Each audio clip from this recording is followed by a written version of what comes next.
नमस्कार दोस्तों, तो एक बार फिर मैं हूं आपके साथ सानिया सिंह। तो हम पढ़ रहे थे संविधान सभा के निर्माण के बारे में। कल हमने बिंदु दर बिंदु तमाम बिंदुओं पर चर्चा की कि किस प्रकार संविधान सभा का निर्माण हुआ। तो संविधान सभा के निर्माण के बीच अपनी चर्चा में हमने कैबिनेट मिशन पर भी, आप पिछली वीडियो में देख सकते हैं, हमने कैबिनेट मिशन पर भी चर्चा की थी कि कैबिनेट मिशन किसे कहते हैं। तो एक बार मैं इसे रिपीट कर दूं कि क्लीमेंट एटली मंत्रिमंडल के द्वारा 3 मंत्रियों को भारत भेजा गया था। जब 3 मंत्रियों को भारत भेजा गया, जिसमें कि मैं आपको बता दूं कि लॉर्ड पैट्रिक लॉरेंस भारत सचिव के तौर पर, सर स्टैनफोर्ड क्रिप्स अध्यक्ष बोर्ड ऑफ ट्रेड के तौर पर और ए.बी. अलेक्जेंडर नौसेना मंत्री के तौर पर उस दौर में भारत आए थे।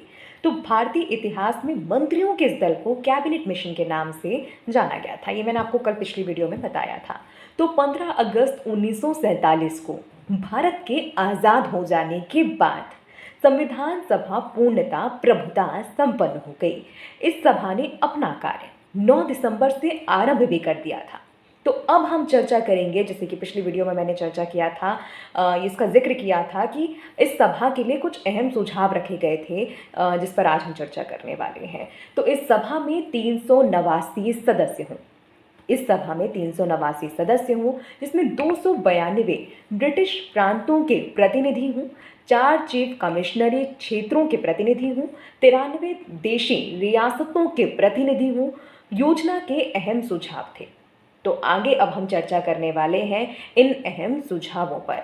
बिंदु दर बिंदु हम चर्चा करेंगे। तो पहला सुझाव जो रखा गया था वो ये है कि प्रत्येक प्रांतों के प्रतिनिधियों की संख्या, जी, प्रत्येक प्रांतों के प्रतिनिधियों की संख्या उनकी जनसंख्या के आधार पर निर्धारित यानी कि तय की जाए तथा प्रत्येक 10 लाख की आबादी पर एक स्थान का आवंटन हो।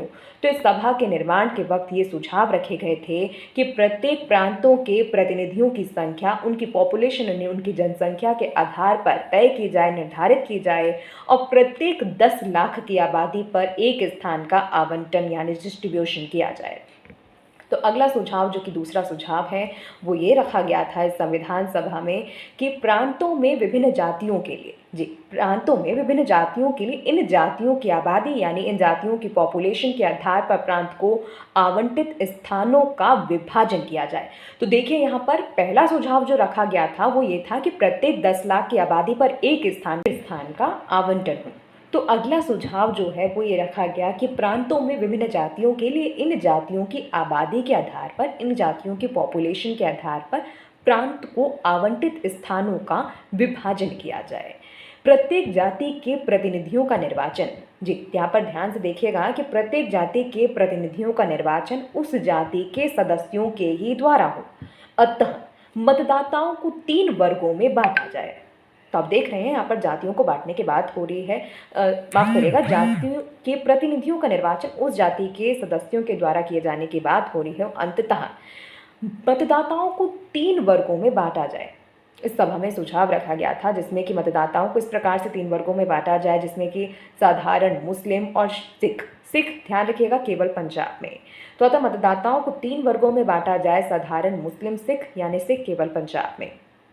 तो अगला सुझाव जो है संविधान सभा के निर्माण में वो ये है जो रखा गया था कि देशी रियासतों को प्रतिनिधित्व जनसंख्या के आधार पर ही दिया जाए, किंतु इनके प्रतिनिधियों का जो चयन है वो ब्रिटिश भारत से संविधान सभा हेतु निर्वाचित सदस्यों की समझौता समिति तथा रियासतों के द्वारा गठित समिति में बातचीत के द्वारा किया जाए।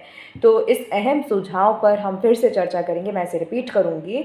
देशी रियासतों को प्रतिनिधित्व भी पॉपुलेशन के आधार पर दिया जाए, लेकिन इनके प्रतिनिधियों का जो चयन है, जी हाँ, जो इनके प्रतिनिधियों का जो चयन है वो ब्रिटिश भारत से संविधान सभा हेतु निर्वाचित सदस्यों की समझौता समिति तथा रियासतों के द्वारा गठित समिति में बातचीत के द्वारा किया जाए। तो देखिए, पूरा सुझाव वो ये है जो कि देशी रियासतों को प्रतिनिधित्व भी जनसंख्या के आधार पर दिया जाए, लेकिन इनके प्रतिनिधियों का जो चयन है वो ब्रिटिश भारत में संविधान सभा हेतु निर्वाचित सदस्यों की समझौता समिति, इसके साथ साथ रियासतों के द्वारा गठित समिति में बातचीत से ही किया जाए।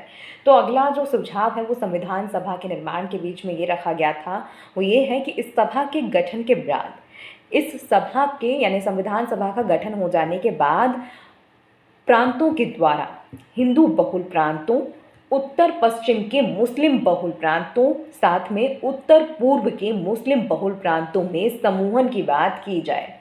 तो देखिए, संविधान सभा में इस सुझाव को रखा गया था कि सभा का गठन हो जाने के बाद प्रांतों के द्वारा हिंदू बहुल प्रांतों, उत्तर पश्चिम के मुस्लिम बहुल प्रांतों, साथ में उत्तर पूर्व के मुस्लिम बहुल प्रांतों में समूहन की बात की जाए। तो देखिए, आज हमने चर्चा की किस प्रकार संविधान सभा का निर्माण हुआ, उसके बाद संविधान सभा के निर्माण में कौन कौन से अहम सुझाव रखे गए थे। इन सुझावों पर आज मैंने आपके साथ विस्तार से चर्चा की। आप अगली वीडियो के लिए भी हमारे साथ बने रहिएगा। तब तक के लिए नमस्कार।